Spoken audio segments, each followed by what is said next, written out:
नमस्कार, मैं हूं doctor Suvinay Saxena, consultant musculoskeletal interventional radiologist. और आज हम बात करेंगे एक बेहद कॉमन कंडीशन बट बहुत ही पेनफुल कंडीशन जिसका नाम है फ्रोजन शोल्डर। मेडिकली इसको हम एडेसिव कैप्सुलाइटिस या पेरी आर्थराइटिस के नाम से भी जानते हैं।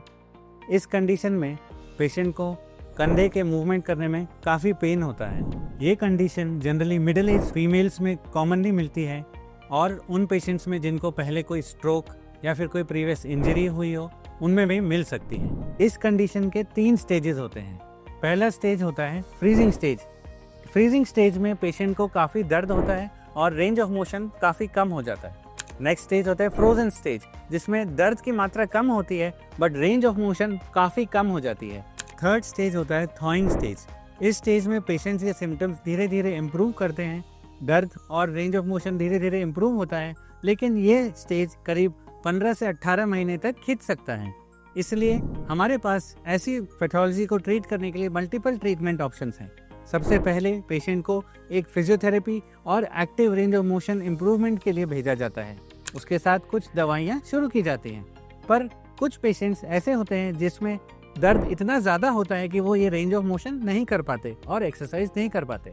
ऐसे केसेस में एक अल्ट्रासाउंड गाइडेड इंजेक्शन या फिर हाइड्रोडायलिटेशन, जो हम सोनोग्राफी के माध्यम से सुई लगा के जॉइंट की कैप्सूल को बड़ा कर सकते हैं और दर्द कम कर सकते हैं, वो करा जाना चाहिए। इसके लिए आपको एक मस्कुलोस्केलेटल रेडियोलॉजिस्ट से मिलना चाहिए ताकि आपका ट्रीटमेंट प्लान उस हिसाब से बनाया जा सके। बहुत बार क्या होता है, पेशेंट्स दर्द सहते रहते हैं, एक्सरसाइज करते रहते हैं, पर उन्हें आराम नहीं होता है।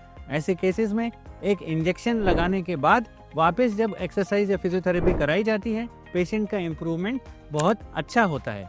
इसलिए ऐसे ट्रीटमेंट ऑप्शंस आपको पता होने चाहिए और अपने डॉक्टर से आपको इसके बारे में पूछना चाहिए और इसके लिए एक मस्कुलोस्केलेटल रेडियोलॉजिस्ट से आपको मिलना चाहिए। ऐसे पेशेंट्स के प्रोसीजर के लिए हम सोनोग्राफी के द्वारा एक पतली सुई से जॉइंट के अंदर दवाई भरते हैं। उस दवाई भरने के बाद पेशेंट का दर्द कम हो जाता है, जो पेशेंट के जोड़ में जकड़न है वो कम हो जाती है और इमीडिएटली पेशेंट के प्रोसीजर के बाद रेंज ऑफ मोशन इम्प्रूव होने लगती है।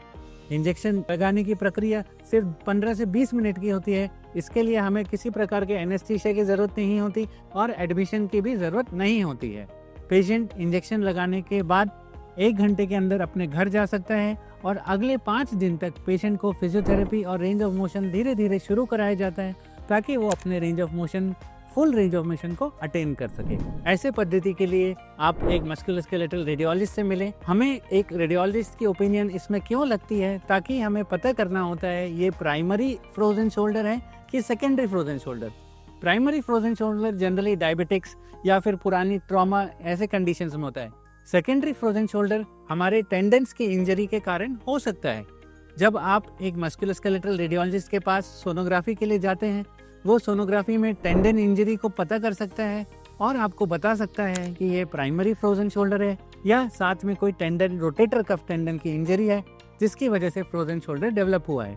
इसलिए एक मस्कुलोस्केलेटल रेडियोलॉजिस्ट की ओपिनियन आपके फ्रोजन शोल्डर ट्रीटमेंट में बहुत ही महत्वपूर्ण है।